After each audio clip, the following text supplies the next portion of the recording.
Olá, queridos irmãos e irmãs, graça e paz. Estamos aqui mais uma manhã de consagração para glorificarmos o nome do nosso Deus e compartilharmos da palavra, não é isso? Então, queria convidar os irmãos a abrirem suas Bíblias no livro de Filipenses, capítulo 2.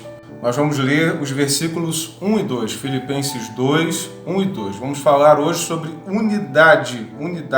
Se há, pois, alguma exortação em Cristo, alguma consolação de amor, alguma comunhão do Espírito, se há entranhados afetos e misericórdias, completai a minha alegria, de modo que penseis a mesma coisa, tenhais o mesmo amor, estejais unidos de alma, tendo o mesmo sentimento.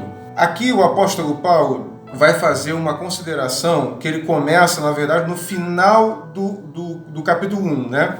Vale lembrar aí, irmão, só a título de conhecimento, essa divisão de capítulos e versículos, ela foi feita pelo padre João Ferreira de Almeida, de onde vem o termo Bíblia Almeida.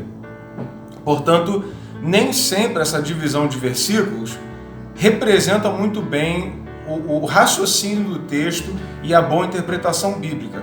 Então é muito importante que às vezes a gente não respeite esses versículos, que a gente tenha um olhar assim mais holístico, um olhar mais total, completo sobre o texto em si, e não se atenha muito a essa divisão de versículos, porque às vezes ela pode pregar uma peça na gente, ok?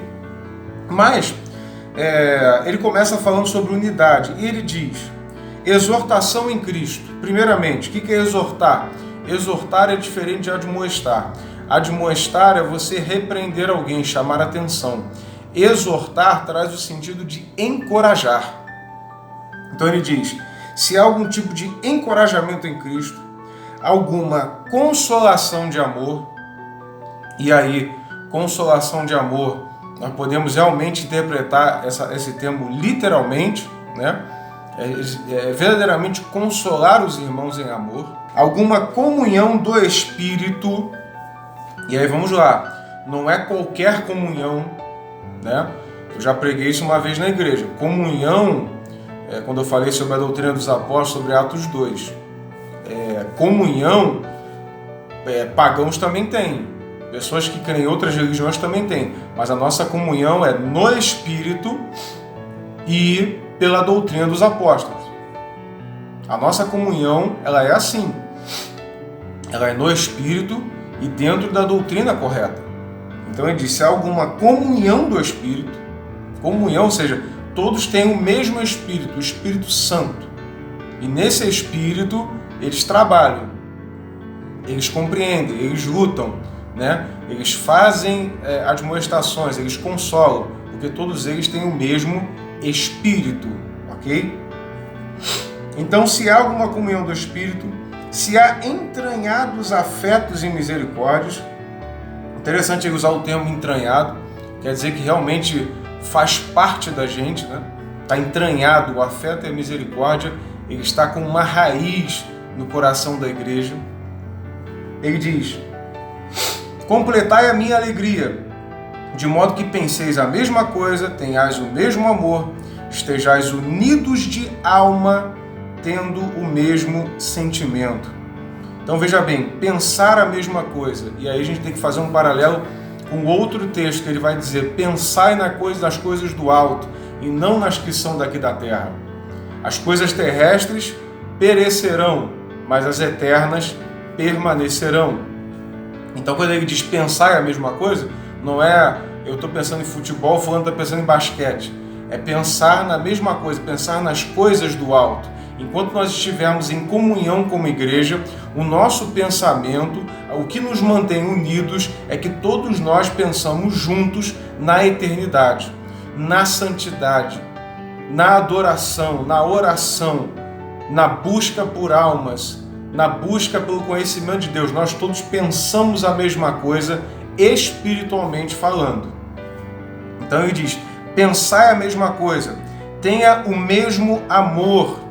E aí vamos lá, gente, o amor natural, sumariamente caracterizado pelo termo eros na Bíblia, que é o amor como nós costumamos chamar aqui, né? No mundo.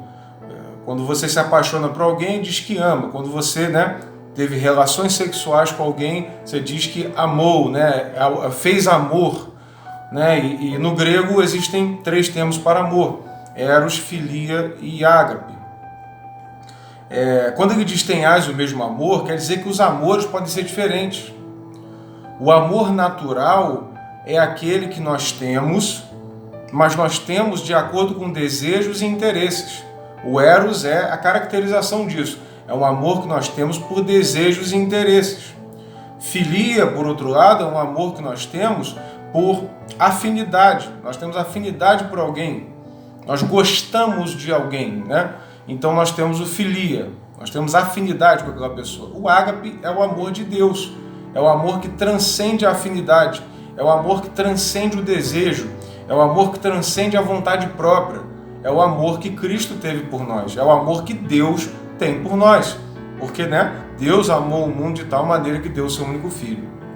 Então, quando ele diz tenhais o mesmo amor, parece que ele está sendo redundante, mas não está. Porque o amor de Deus se aprende. O amor eros, dos desejos humanos, ele se sente. A gente sente ele.